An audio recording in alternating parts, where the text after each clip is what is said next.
Morning, it is 5:59. Authorities investigating a break-in at a camp in Ansville.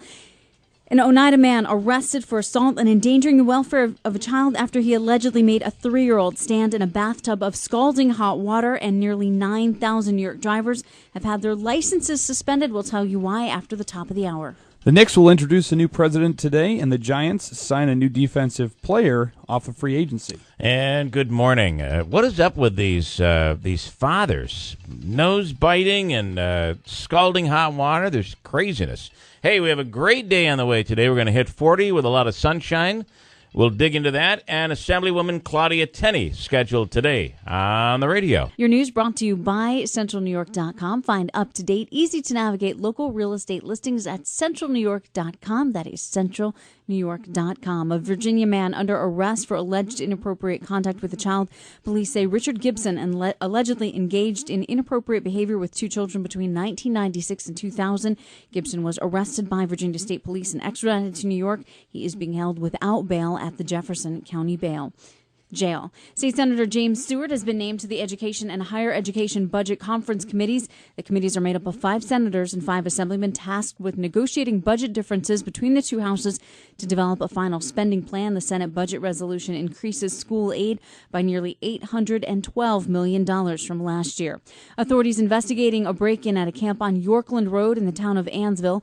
Photos of the stolen items are on our website. The break-in took place sometime between January 22nd and March 1st. Anyone with information is asked to call the sheriff's office. Nearly 9,000 New York drivers have had their licenses suspended for failing to pay state taxes. WIBX's Jim Rondinelli has more.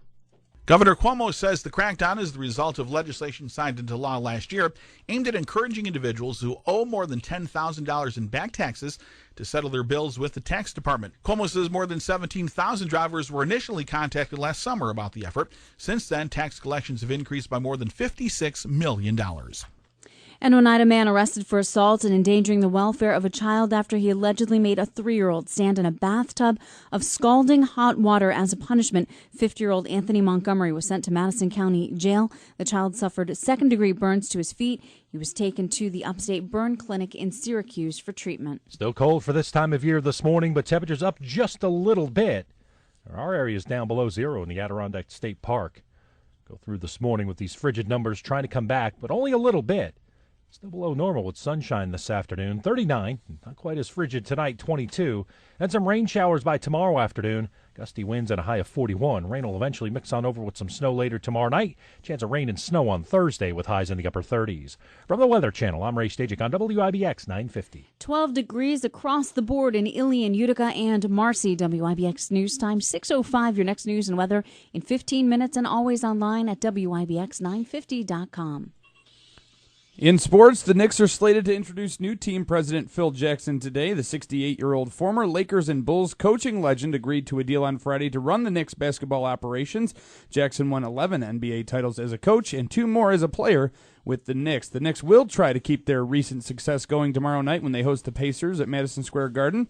New York extended its winning streak to 6 games with a 115-94 victory over the Bucks on Saturday. The Knicks are 27-40 overall. Indiana leads the Eastern Conference. The Giants are adding one of the top remaining free agent cornerbacks. The Daily News reports that they have signed Dominique Rodgers-Cromartie to a 5-year, $35 million deal. DRC has 39 tackles and 3 interceptions last season with the Denver Broncos. And the Yankees will try again today after Monday's Grapefruit League game against the Pirates in Bradenton was canceled due to rain.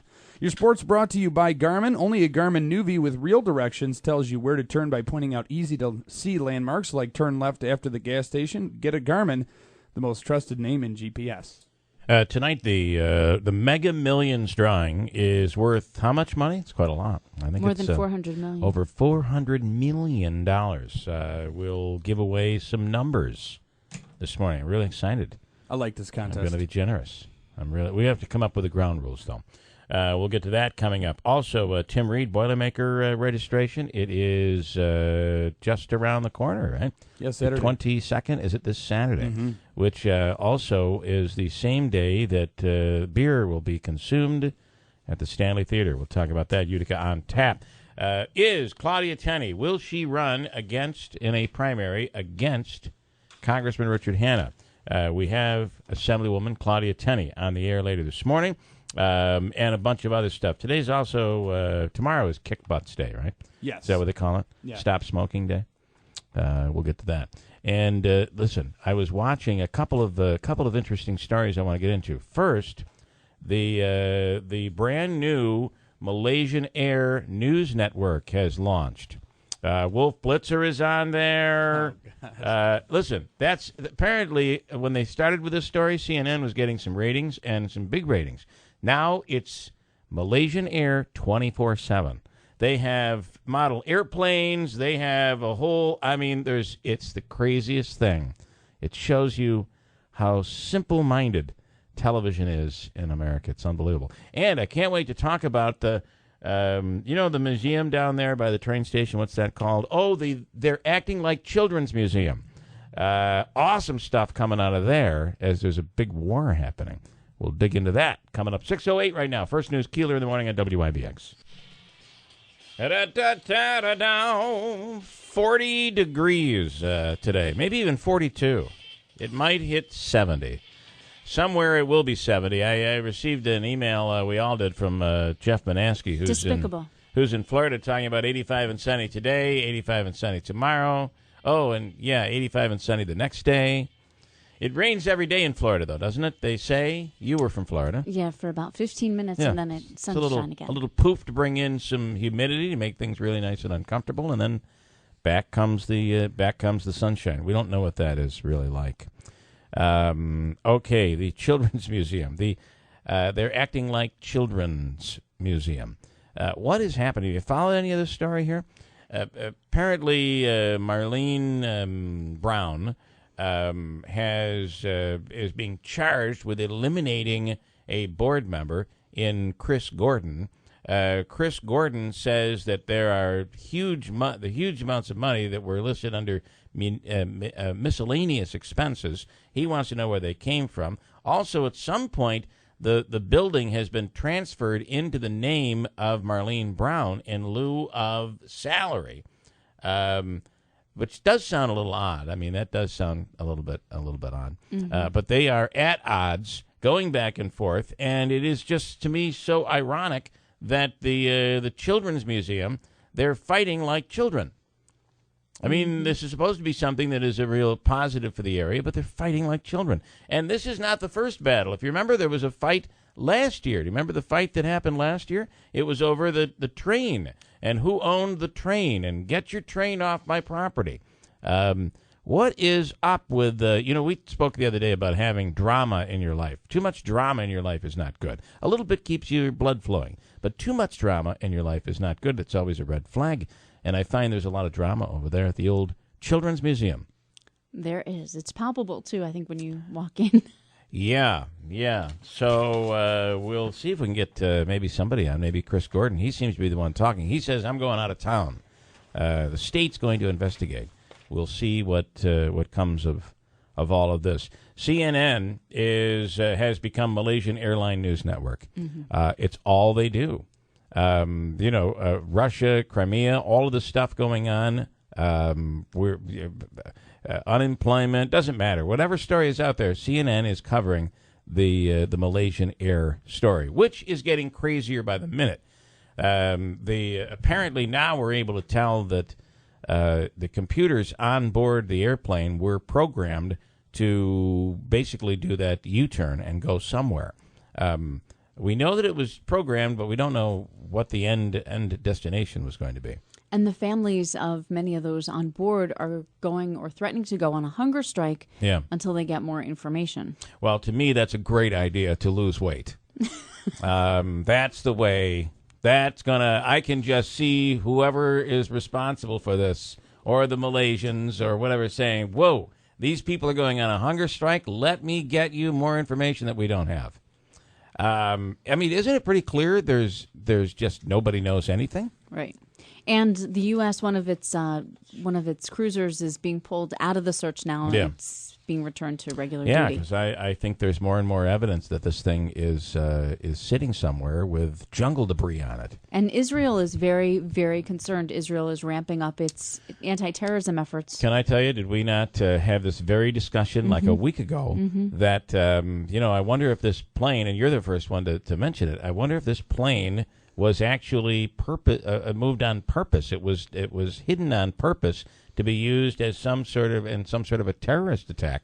And, the question was, could that plane, wherever it landed, make it to the United States? Would it have enough fuel? And I believe that's the case. Well, definitely has enough fuel to make it to Israel. Well, and then the next thing that we said is, what about Israel? Right. And, I'm not sure there hasn't been any talk about this, but, we think about, with airplanes, we think about an airplane going into the Twin Towers. What about some sort of a dirty bomb, or who knows what could be placed on top of or inside this airplane? They clearly had to have cooperation from someone doing this. The other thing is, Cuba keeps saying that it's impossible that they lost track of this airplane in the sky, but it's really the onus is on the pilots to keep contact with the ground. I'm not sure now. From what I understand, there is technology. There is technology where the plane would be able to keep in touch even over the deep into the sea. However, that is extremely expensive, and nobody does that. Instead, it's up to, as you said, it's up to the pilot. I don't know how that works, but the pilot basically reads coordinates off GPS, and then they radio those coordinates into the tower they're heading to. That's how it's found. Believe me, I know this because I saw it 22 times on CNN yesterday, over and over again. And they're going. They're the craziest idea out there. And they had some expert on, and he's sitting on a really cool set because it looks like the airplane is in high definition. It's a Malaysian airplane, and it's right there in front of him, and he's standing by it, and then he puts his hand up, and appearing now is another airplane, and then there's one, and they're saying that maybe the Malaysian airplane was able to come in and hide in the shadow of another plane. Now, this would be very difficult to do. It would not be easy. It would take a great deal of expertise. Are you kidding me? So the airplane is hiding in it. Kind of like what I do when I get on the thruway. You're told that you can save gas if you get into the draft of a tractor trailer. So I'll get in the draft and I'll take my hand off the wheel and off the gas, and I just kind of slow down and drift off the side of the road. Oh, that's you. Well, Yeah. not to mention, wouldn't another plane notice if there was a plane right underneath it? Yeah, like Houston, we've got a guy tailgating us here. I mean, it's just crazy theories, and there's no new news on this. All CNN is doing is just making up more additional theories. It's really crazy. I'm surprised that Coast to Coast hasn't gone more with what they talked about a couple weeks ago, which was Yeah. that the plane was just snatched out of the sky by aliens. That'll be tonight on CNN. It may very well be. That's about what that's about really what they're left with. Anybody see the video of the two anchors in Los Angeles when the earthquake hit? People are saying they overreacted. I don't know. I got to tell you something. You're in a TV studio with lights that are at about 1,000 degrees. Those lights come down on top of you, and you're like Michael Jackson, right? Remember, that's what happened during the Pepsi commercial. Didn't lights come down on top or something? Something He started hit him. on fire. He caught on fire. His hair caught on fire. Anyway, the anchors, the earthquake begins to happen, and that studio was shaking pretty good. It's really the most intense earthquake that's hit Los Angeles in quite a few years. And they kind of ducked. I have some audio on it. Some are saying that they overreacted. Who am I to say that? That's ridiculous, I think. It was just the guy's face was really funny. There was. were several clips of different It was. news organizations. This but one guy was the funniest. He had that look on his face, and his eyes lit up, and he's like, wait a minute, earthquake. Boom. They were all down under the desk. It was really something. she just kind of held onto the desk Yeah. and almost kept talking. Yeah. She eventually went under after he whispered, "Get down here, you're making me look stupid." And then she went under the desk, and there you have it. Wow. Weather today. We are looking for some pretty decent weather. The nicest day we've had in quite a while as we'll go up into the lower 40s with sunshine all day long. It's 6:19. Here's what Christine is working on from the newsroom. Good morning. Good morning. It looks like no one on the missing Malaysian airliner had a criminal or political motive to hijack or crash the plane. Vladimir Putin moving the process forward to make Crimea a part of Russia officially, and General Electric facing 2 investigations into its credit card business. We have results of this poll. It takes a while to find it. I've been really searching for it. This is the poll done in the if Richard Hanna and Claudia Tenney were to face off. A poll was done by the McLaughlin and Associates Group, and we'll get to that. Also, a little update on what we know about whether or not Claudia Tenney is going to run in a primary against Richard Hanna. That's coming up next. Mostly sunny today with a high reaching 40 degrees. And maybe even just a little bit warmer. Tomorrow, some showers, high 42, and then some snow mixing into things later in the week, and we'll get to that. Right now, we have a current temperature 12, which is far warmer than yesterday, but it's going to really warm up today. 12 right now, 6:20 at WIBX. Good morning. It's 6:23. Now, listen, if you're it's going to be important for the people that enjoy beer and micro breweries and these craft beers. Over 100 craft beers, I'm told, are going to be at the Stanley. Over 90 is what they're saying, but I know it's over 100 now. Sampling all in one place from 3 until 7. Tickets available now for $30. They go to $40 on Saturday at the door. Designated driver tickets also available at the door for $10. All the details and those discounted $30 tickets, which are available right now, are on our events page at WIBX950.com, presented by Pizza Boys in New York Mills. And they'll be providing food, Killebrew, Lotus Garden, and McGill's as well. McGill's working out of that mobile trailer. Pretty cool. Over 90 beers on tap for sampling all day long. What a deal. But I know there are some people that are going to have to get past the guilt portion. Do you know what the guilt portion is? Portion's the wrong word. The guilt stage. They're currently in a guilt stage because they had maybe overindulged a bit on Saturday. So as soon as the green beer flows out of their veins, they'll be ready to go at it for a little more here. And this is really a cool event. Nagel from Crate Beverages will be in later on this week, bringing in another. Each week he's brought in another craft beer for us to try. I have a feeling this is something that might continue even past Utica on Tap. I'm not going to turn him away. I'm just saying. Okay, so what do we know about where Claudia Tenney is? And we can surmise, but as of last night, we have Claudia on air this morning at 7:30. And we'll talk to her about where she is, what's the deal. Yesterday, we did receive some information. Nobody wants to talk on record, it seems. This is a very interesting... Normally in politics, everybody wants their name out there, but in this one, nobody seems to want to go on record. Mm-hmm. But here's what we have been told, and I wouldn't even have run with this if we didn't have the evidence right in front of us. So it is the evidence that we have. Evidence is that...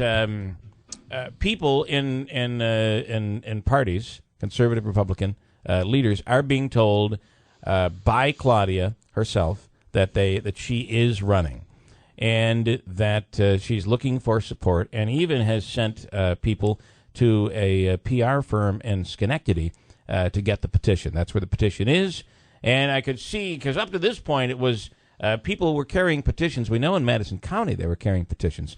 But Claudia was saying, I think she told WKTV, or the Observer Dispatch, maybe it was, that I can't control what those people are doing, right?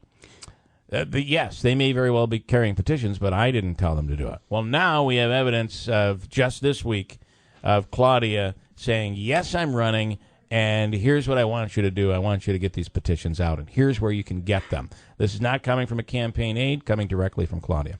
And I think a lot of people, we had gotten a couple of calls in the newsroom after you had talked about that on the air the other day about, well, how can that possibly be? How can there be petitions out there without her knowing about that? And this happens all the time. Parties can, especially third parties, can get together and petition for a candidate this person to run. Yeah. Run, right? And that person has And no idea that they're here's doing your it. silver platter. We've got everything all ready for you. You've already gotten started. You only need 1,250 signatures. I find that to be interesting, too. To run for Congress, you only need 1,250 signatures in this district. That's not a lot. No. So so it's doable. April 10th is the deadline. So we know that. Now we also know that Andrew, you spoke to Claudia yesterday. I did, yes. A couple of different times. And she's on this morning at 7:35. Yep, she is going to be calling live from Albany.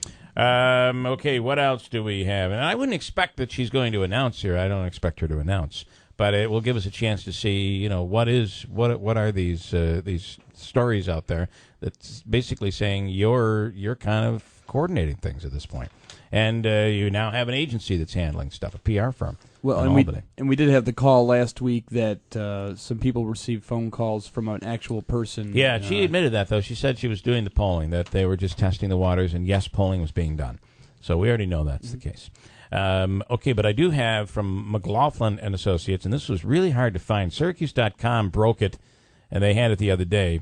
And we finally have it here. And this is a survey that was done, I believe, about close to 500 likely Republican voters. And here are some of the results. On the Republican primary ballot for Congress, Congressman Richard Hanna leads Claudia Tenney 73% to 17%. Now, if I'm Tenney, I'm going to say, well, I'm not even in the race officially yet. So, and they're already doing polls. I think that's how I would spin that, right? I mean, and there's been no advertisements, no commercials, nothing. Hanna has intensity to his vote share as nearly half of all Republican primary voters. 48% are already definitely planning to vote for him. 73% said if the election were today, they'd vote Richard Hanna, as opposed to Claudia Tenney's 17% and 9% undecided. How would you like to be the other two guys that are that have declared their candidacy against the congressman? Their names Michael are Vasquez and Michael Kaczynski. Vasquez and Kaczynski. These two have been completely passed over the minute Tenney announced that she was involved. Richard Hanna has an almost 4-to-1 net positive opinion rating. So of the people that were polled, likely GOP primary voters, Richard Hanna's favorable is 72%, unfavorable at 20%. 7 in 10 approve of the job that Hanna is doing in Congress, while 20% disapprove. And I find those numbers to be interesting, considering the rating that Congress as a whole is getting right now.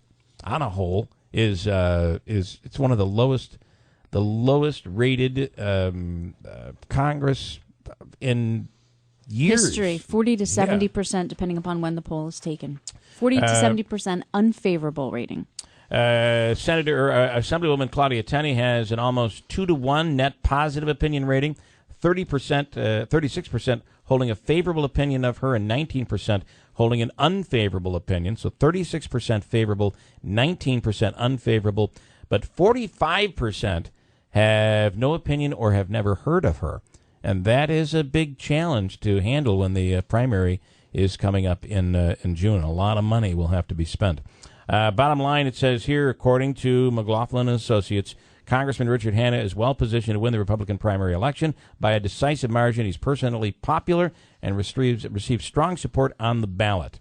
And then it breaks down who they are, what age they are, what gender, and all of that stuff. So interesting numbers, and I believe, was this something that was commissioned by Hanna? I'm not sure. But I can tell you that some 400 and change, almost 500 likely Republican primary voters were polled by McLaughlin and Associates. So I'm interested to see what Assemblywoman Tenney has to say about that. But they're in Albany right now. That's the deal. We'll talk to her at 7:30. It's 6:30 right now, so that's an hour away. Christine has an update on the news coming in 2 minutes on WIBX. WIBX News Time is 6:34. Your news brought to you by Garrow's Drugs in Utica, offering free prescription pickup and delivery to all of Oneida and Herkimer counties. Call Garrow Drugs today, 732-6915. It looks like no one on the missing Malaysian airliner had a criminal or political motive to hijack or crash the plane. That's what Western security forces, along with authorities in China, are saying. They say intensive background checks haven't turned up anyone with a reason to take or bring down Malaysian Airlines Flight 370. Residents of some mid-Atlantic cities still digging out from yesterday's record-setting St. Patrick's Day snowfall. Washington, D.C. saw 3.9 inches of snowfall at Reagan National Airport, making it the snowiest St. Patrick's Day since 1884. Vladimir Putin moving the process forward to make Crimea a part of Russia. The Russian president issued an order today stating he will approve a draft treaty recognizing Crimea as an independent state and making it a member of the Russian Federation. Meanwhile, Vice President Joe Biden is on his way over there. General Electric facing 2 investigations into its credit card business. The investigations of GE's debt cancellation products and related marketing practices could lead to millions of dollars in refunds to customers. The Rolling Stones pushing back the start of their Australian tour following the sudden death of Mick Jagger's girlfriend, L. Ren Scott. Promoters Frontier Touring announcing on their Facebook page that the group will not be playing Wednesday's show in Perth. And the NCAA tournament begins tonight in Dayton, Ohio, with the first 4. Albany and Mount St. Mary square off in the first game from the Dayton Arena. Still cold for this time of year this morning, but temperatures up just a little bit. Our area is down below zero in the Adirondack State Park. Go through this morning with these frigid numbers trying to come back, but only a little bit. Still below normal with sunshine this afternoon, 39. Not quite as frigid tonight, 22. And some rain showers by tomorrow afternoon. Gusty winds at a high of 41. Rain will eventually mix on over with some snow later tomorrow night. Chance of rain and snow on Thursday with highs in the upper 30s. From the Weather Channel, I'm Ray Stajic on WIBX 950. 12 degrees. Your weather brought to you by Utica on Tap at the Stanley on Saturday, March 22nd, presented by Pizza Boys in New York Mills. Get your tickets now. Advance tickets are $30, $40 at the door. Find out more at uticaontap.com, or you can go to our website, WIBX News Time, 636. So the story about Mick Jagger's girlfriend dying, committing suicide, there's got to be more that's going to come out of that story, because they're saying that she had a scarf around her neck and she was hanging from a doorknob. That's the story that I got. So how does that? It just doesn't make any sense. So we got to dig into that and see. There probably will be more coming out, obviously, on that. 6:36 back here, following Fox Business News in 2 minutes and WIBX. All right, coming up, I'm going to talk about I don't know if anybody saw on 60 Minutes Sunday night the report on drones. You know, this is something that really is going to affect us, right? Because they're talking about all this drone study going on out at Griffiths Air Force Base. And some of the things that these things can do, it's unbelievable. And I'll talk to somebody who builds drones locally coming up in just a few minutes. I'm pretty excited about that. By unbelievable, do you mean delivering pizza? That's one thing. Yeah, the pizza thing was something. But that's something that Mario is going to be coming on, has been talking about for at least 5 years, and trying to get me to find a pizzeria that would fund it. The problem is, all of a sudden, out of nowhere, Domino's came out with it. And Domino's said we're going to do it, so they kind of stole the idea. But not here. But not here. And I think that this guy could actually get a pizzeria. If we could get a pizzeria, they'd have to fund it. That he could actually deliver a pizza. The first pizza to be delivered really could deliver it to somebody's house. And I was just watching. This was just amazing watching these things, and almost scary as you're watching, because right now you see the drones. You got to think out of the pizza box. Right now you see the drones as being these devices that almost look like little mini helicopters and whatever, or large drones that are used for military, stuff going on over in Afghanistan. But why couldn't a drone be so small you could just barely see it? Well, it can be. I mean, if they can do that with something larger and then smaller and scale it down, what if this thing was so small you really can't see it?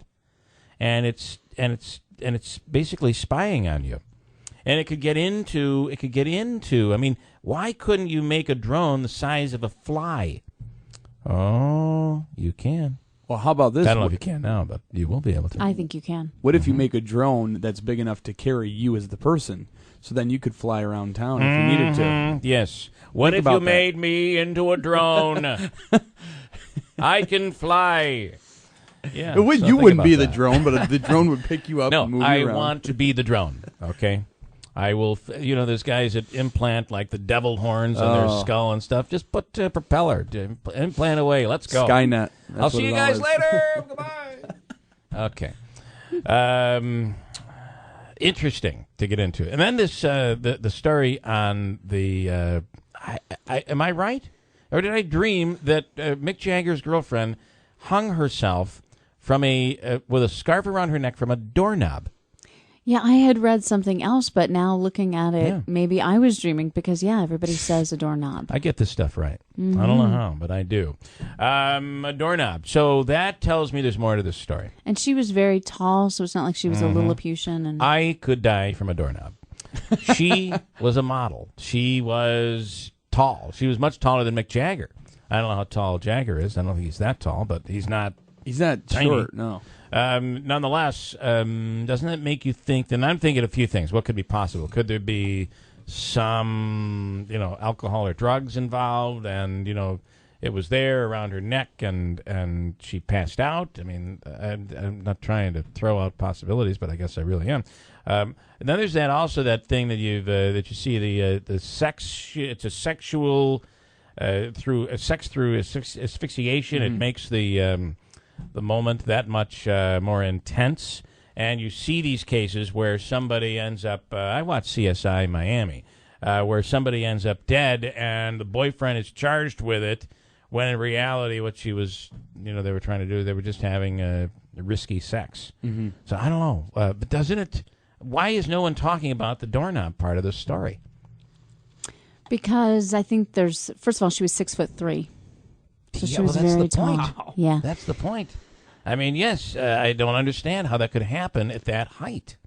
So people don't like to glamorize suicides by talking about them. I know. Here I am. Well, no, I'm not saying that you're glamorizing it at all, but I think that's why the question isn't being asked. Yeah. So, but that is a very big point. It's not being asked because maybe it wasn't intentional suicide. That's what I'm saying. Mm-hmm. Maybe it was really a mistake. I don't know. Maybe somebody knows. 7360186. Ray Stachik on the line from. I'm not sure if you're an expert on this, but how does that happen? Nobody's paying attention to the doorknob, Ray. Really weird. I don't know. I think maybe. I don't know. I was thinking maybe the rope goes over like a balcony or something. It was just tied to the doorknob. Oh, all right. Okay. There was a movie that somebody did something similar to that. So weird, but yet they say it was a scarf. So how long could a scarf be? I mean, how much weight could it actually hold? She was probably 98 pounds soaking wet with a in her hand anyway. Yeah, I'm telling you, if you see pictures, she was very, very thin. So Yep, and tall. Yeah, really crazy story. And speaking of crazy stories, in a good way, 40 degrees and sunshine. Yes, and still cold this morning, but not quite as frigid, even though, once again, to the north, believe it or not, it's in the teens below zero in some parts of the Adirondack State Park. But here in town, we're more like low to mid-teens across the area, sunny later and near 40. And then tonight, 20s. Not bad, but that's normal for this time of year. Yeah, we can live with that. Yeah, and that's not too bad. And then we'll watch a system come in tomorrow. Right now, that storm is actually going to produce some pretty decent snow out across parts of Minnesota. As it rolls east, though, we're going to see rain showers come in tomorrow afternoon with a gusty southeasterly breeze out ahead of it. So tomorrow, start having that little feel like maybe a little bit of spring. And then when you give you enough rope, right, what do? They yank it back because rain and snow showers forecast for Thursday. I wouldn't be surprised Thursday if there's some light accumulations of snow. We really have been, as bad as this is, it's just been cold, and it's that cold, dreary long is what we're dealing with. Think about the snow they were getting out at the nation's capital yesterday. And, I mean, we've missed a lot of these big accumulation events. Yeah, we did, and it's 3.9 inches at Reagan National was a record for the date, and at Dulles they also had record snow for the date yesterday, as the bigger storms have actually passed south, and most of the lake snow actually went to our north and northwest. So, kind of like in that transition zone. Yeah, you're right. But I don't think we're done with snow. I don't like to talk about long range, but we're going to get this little warm-up. Then there's a chance of some snow Saturday. And next week, believe it or not, we could have days that were back into the 20s for daytime highs. Some real cold air looks like it's going to try to get back in here next week. So don't get used to this milder weather, seasonable weather, because 40, 42-ish is what we should normally do this time of year for the daytime high. I think we'll have a few days like that. But then it does look like starting the end of the weekend, colder air once again is going to try to dominate the northeastern quadrant of the U.S. So we'll wait and see. Oh, you always have the good news. That's Thanks, what you man. always I'm always do. bringing it, man. Love it. Ray Stasic, Weather Channel. Thanks, man. Have a good one. We'll talk drones next. Mario standing by. Here's what Christine's working on in the newsroom here on this 18th of March. Good Tuesday morning. It is 6:48. A Virginia man under arrest for alleged inappropriate contact with a child. Authorities investigating a break-in at a camp on Yorkland Road, and an Oneida man arrested for assault and endangering the welfare of a child after he allegedly made a 3-year-old child stand in a bathtub of scalding hot water. What is up with these crazy, crazy stories? Man, yesterday was the guy biting off the kid's, the little baby's nose. Mario standing by to talk about drones. He actually develops them, makes them right here. Pretty amazing. We'll deal with that in 2 minutes in WIBX. Mega Millions up to over $400 million jackpot for tonight, and I have some numbers for you. We'll give you a chance to call in, and maybe we'll share in the wealth or in the heartache. Probably the heartache. We'll be sharing in the heartache. 6:51, I should say, and Mario is on the line right now. Mario is one of the smarter people that I know. He is able to take like a vehicle. Your car. It used to be at the point where I could work on my car. I would go out and change the radiator or redo the brakes or something. Today you look underneath there and it's just so complex. You look at it and like, what would I do with this? I once had a video camera, a Sony video camera, and it wasn't working anymore, and I was about to ship it away, and Mario said, let me take a look at it. He took it and took the whole thing apart and fixed it and put it all back together. So there's brilliance here, and he's on the line right now. That's my little introduction of you, Mario. Yeah, I remember that video camera, Bill. That was an interesting story behind that. You had taken it for repair, and they left it. There were some screws that were loose down inside. And professional repair. They left some screws around it. Listen, I have 4 more of those cameras. Well, bring them on over. Okay. You know where I am. Okay, Mario. So you've been dealing in the drone world and really talking to me about drones for quite a few years. And now it's all coming to fruition. That thing on CBS 60 Minutes the other night was amazing.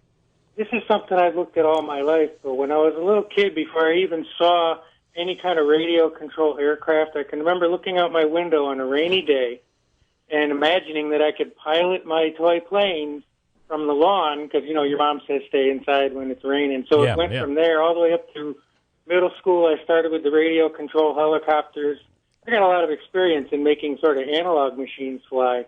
And so it's an easy transition to go off into these drones. These drones are really going to change the world the way we know it today. They are, and I really haven't. I mean, I've watched videos you've sent me for quite a few years, and now this thing on 60 Minutes the other night where they're making drones to look like little hummingbirds. So you look at it, you think it's a hummingbird, and it's not. It's a drone. Why couldn't you make something really like a drone the size of a fly? Well, there's you can, and there's a couple people that are doing research and development on these. That comes down to the mechanical electrical type of motor they use. It's like an oscillating, to make a flapping. Actually, what they there's a couple of different things. It's all just that's really just you're limited by your ability to miniaturize the physical mechanics, not so much the electronic elements of it. That can get real small, but the mechanics, there's kind of a lower limit on how small you can make things and keep them reliable. Yeah. And then you use they're using a smartphone for the coordinates and the GPS and all that. It's unbelievable. And I'm sure you watched the thing on 60 Minutes when they flew it right through that little hole in the branches in the maple tree, and it went right through it. That's like an artificial intelligence, Bill. That's called machine vision. What it is, it's small, simple cameras that are all externally mounted on the drone. And they use processors to develop what they call a point cloud from frame to frame. So it starts to get an idea of, in other words, it can kind of, not the way we consciously recognize it, but it starts to see its environment, and it says, oh, well, this is a tree limb, this is an element. So now we've got drones that they'll sit like a sandbag hanging from a rope. That's how still they are if you tell them to do that. Or, they can go right through very small clearances in small areas. There's a lot of defense and law enforcement technologies where they're looking at that right now. They could send a drone right into, like you remember last year where they had in Herkimer the fellow there, I forget his name. Yep. In the future, though, rather than send a dog, they'll send in small autonomous UAVs. whether they're able to move on the ground with a track or something, and then be able to hover really, so go into tiny little areas. This thing was coming at them on 60 Minutes. It was coming at them really quickly, and it stopped on a dime. It was like something you'd see in the Jetsons. It's here now, Bill. Yeah, really unbelievable. Okay, so when you say we'll be able to use them for unbelievable things in the future, pizza delivery of packages, UPS, whatever. What else? I mean, what other things are you envisioning that this can be used for? Probably too many to list here. One of the things I'd like to shoot for myself was I want to have the first actual verified, documented, real pizza delivery, not something done for publicity. And I also would like to get another thing under my belt. I want to have the first organ donor delivery, because right now medevac aircraft and helicopters, they're in overuse. That's coming from the FAA. And what that means is you have these accidents, and sometimes there's pilots and air crews that they're tempted to fly in conditions where they shouldn't necessarily be flying. Well, we have borderline. We have a situation here where a local man died in a crash. Yeah, I remember that was last year, right? Yep. So eventually what will happen is now eventually perhaps an ambulance will show up someday if you're in a particularly traumatic accident, and rather than them call a helicopter, they'll basically have a gurney with 4 or 5 motors on it, and in that one type of instance, you'll be able to basically put the patient in if they're stable, and they can fly them immediately to the hospital and avoid all the obstacles. This is, that's a little further out, looking out into the future, but I don't see why they're not going to, if you can, I don't see why that couldn't be, that's something they're not looking at. At this stage of the game, I mean, if we can do what we can do now, early on, imagine what can be done after this thing really develops. I mean, it's unbelievable, almost a little bit on the scary side.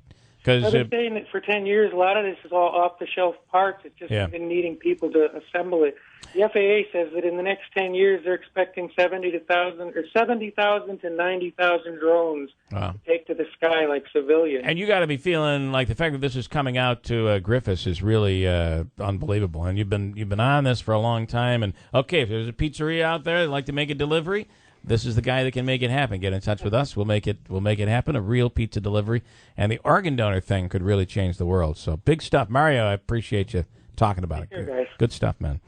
And he's from here. Oh, he's crazy. No, look at what is going on. This guy. He's not crazy. He's brilliant. Got a break. Come right back. WIBX and WIBX950.com.